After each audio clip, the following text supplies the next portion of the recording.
আচ্ছা বলছি যে মুখ্যমন্ত্রী 10 লাখ টাকা যেটা দেবেন বলেছে সেটা আপনারা কি বলবেন? সেটা আমরা তো খুব ধিক্কার জন্য করে যাচ্ছি। ম্যাডামকে একটাই অনুরোধ, ম্যাডাম আপনি 10 লাখ টাকা দিয়ে একটা মেয়ে জীবন কিনে নিতে পারেন না, ঠিক আছে? তার মায়ের কাছে তার মেয়েকে ফেরত দিয়ে দিন, আমরা আপনাকে 10 লাখ টাকা দিচ্ছি, ঠিক আছে? আমরা সরকারি জিনিস নষ্ট হয়ে গেছে, তড়িৎ ঘট বলেছেন যে যারা যারা ভেঙে গেছে তাদের তড়িৎ ঘট তোমরা অ্যারেস্ট করো, ঠিক আছে? আমরা মানছি নষ্ট হয়ে গেছে, আমাদের দুঃখজনক তার জন্য। কিন্তু একটা মেয়ের যে প্রত্যেকটা শরীরের পার্টস একটা একটা করে ভেঙে গেছে, সেটাকে আপনি জোড়া লাগাতে পারবেন কি? ওর মেয়েকে, মায়ের মেয়েকে বাইর করে ফেলে দিতে পারবেন? 10 লাখ টাকা আমি আপনাকে দেবো ফ্রি দিন তার মেয়ের মাকে। লজ্জাজনক আপনার মতো মহিলা মুখের ভাষা শোনার জন্য। আমাদের কাছে একটাই প্রশ্ন, প্রশাসন বা যে সমস্ত তথাকথিত বুদ্ধিজীবীরা বলছেন যেটা একটা আপেক্ষিক ঘটনা, এর জন্য পুরো সরকারকে দায়ী করা যায় না। আমাদের সবার মহিলাদের পক্ষ থেকে তাদের কাছে একটাই প্রশ্ন যে তাদের পরিবারের মেয়েদের মূল্য কি 10 লাখ টাকা? আমরা জানতে চাই, তিলোত্তমার প্রত্যেকটা মেয়ে জানতে চায় আপনাদের পরিবারের মেয়েদের মূল্য কত? 10 লাখ না 5 লাখ? বলুন, আমরা প্রত্যেকটা নারী পুরুষ যারা সাধারণ মানুষ তারা মিলিতভাবে আপনাকে হাতে টাকা তুলে দেব। বলুন, আপনাদের দেশ প্রশাসনের প্রত্যেকটা নারীর মূল্য কত? আমাদের ঘরে যেদিন এই ঘটনা ঘটবে না, আমরা 10 কোটি টাকা দেবো আপনাদেরকে।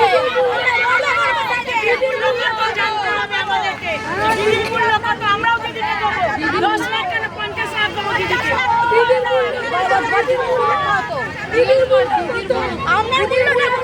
আপনার মূল্যটা কত? দিদি, আজকে বাংলার প্রত্যেকটা মানুষ আপনার উপর ভরসা রেখে আপনাকে নির্বাচনে জিতিয়ে এনেছে দিদি। আর আপনি সেই বাংলার মেয়ে হয়ে আজকে আপনার রাজত্বে 12 বছর ধরে থাকার পর আপনি বলুন যে আপনি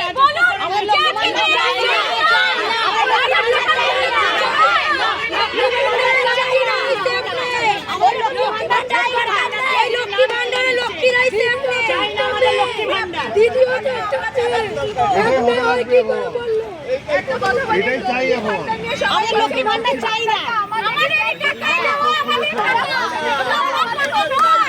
এখন লক্ষ্মীর ভান্ডার দিয়ে সবকিছু কিনে নিচ্ছে, ভিতরের দাম দিয়ে মেয়েদের কিনে দিয়েছে, এখন এই জন্য যে মেয়েদের ইজ্জত কিনে নিয়েছে সত্যি কথা। লক্ষ্মীর ভান্ডার দিয়ে। মাটি মানুষ বলছে, এখানে তো মারাই সেফ নেই, তো কি করে মা মাটি মানুষের সরকার হলো? আর একটা কথা আমি বলতে চাই, উনি নিজেকে সেই জায়গায় রেখে দেখুক, ভাবুক শান্তি মাথায়, তারপর প্রশাসনের জবাব তোলার জন্য আমরা তো রয়েছি।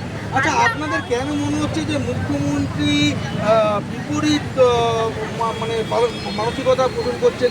আপনাদের কেন মনে হচ্ছে যে যে বক্তব্যগুলো মুখ্যমন্ত্রী শুরু থেকে ব্যবস্থা রাখা উচিত ছিল? এত বড় একটা রাজ্য চালাচ্ছে, আর কোথায় কি এত বড় একটা ইনফ্রাস্ট্রাকচার সারা সেখানে কি বলছে?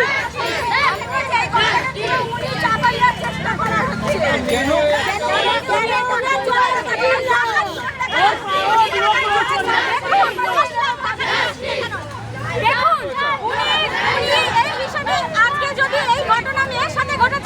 এই ঘটনা আমরা হলফ করে বলতে পারি, যদি কোনো পুরুষের সাথেও ঘটতো তাহলে উনি একই রকম ভাবে চাপা দেওয়ার চেষ্টা করতেন, কারণ ওনার প্রধান লক্ষ্য হচ্ছে কিভাবে ওনার সরকারের ব্যর্থতাকে উনি ঢাকবেন, সেটা নারী হোক বা পুরুষ।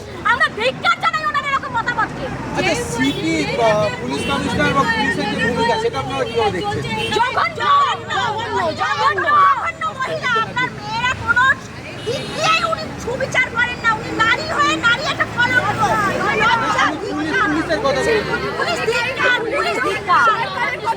পুলিশের কি ভূমিকা? মমতা ব্যানার্জি সরকার যেটা সেখানে পুলিশ সেটা বলবেন, নারীতে হলে দেবে না, মমতা ব্যানার্জি তো নাই করে দিয়েছে, কোনো তো ভূমিকাই নেই পুলিশের এখানে। শুনুন, আজকে সকালে আমরা কলেজ স্ট্রিটে ছিলাম, আমাদের নিজেদের জানা একটা বিষয় আপনাদেরকে বলছি, পুলিশ থরথর করে কাঁপছে। পুলিশ বলছে আমরা বাধ্য, নইলে আমাদের চাকরি চলে যাবে। আজকে যদি কোনো বেসরকারি সংস্থা এসে হাত বাড়িয়ে বলে যে চাকরি চলে যাক, আমরা চাকরি দেব, দেখেন লক্ষ লক্ষ মানুষ কিভাবে নিজেদের সঠিক কথাটা বলছে। শুধু তারা ভয় পাচ্ছে, মানুষকে একটু সাহস দিন, পাশে থাকুন, কারণ এই লড়াইটা চলবে আর এই লড়াই চলছে, আমাদের এভাবে থামানো যাবে না। পুলিশের ভূমিকা কিভাবে দেখছেন?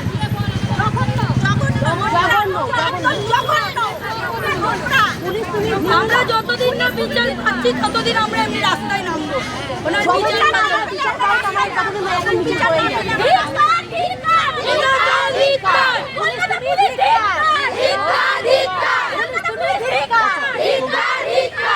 তোমরা স্লোগানটা দেবে, যেই স্লোগান তোমরা দিতে দিতে যাচ্ছিলে, ঠিক আছে? নাও start. We want justice, we want justice. নারী তুমি স্বাধীন কবে?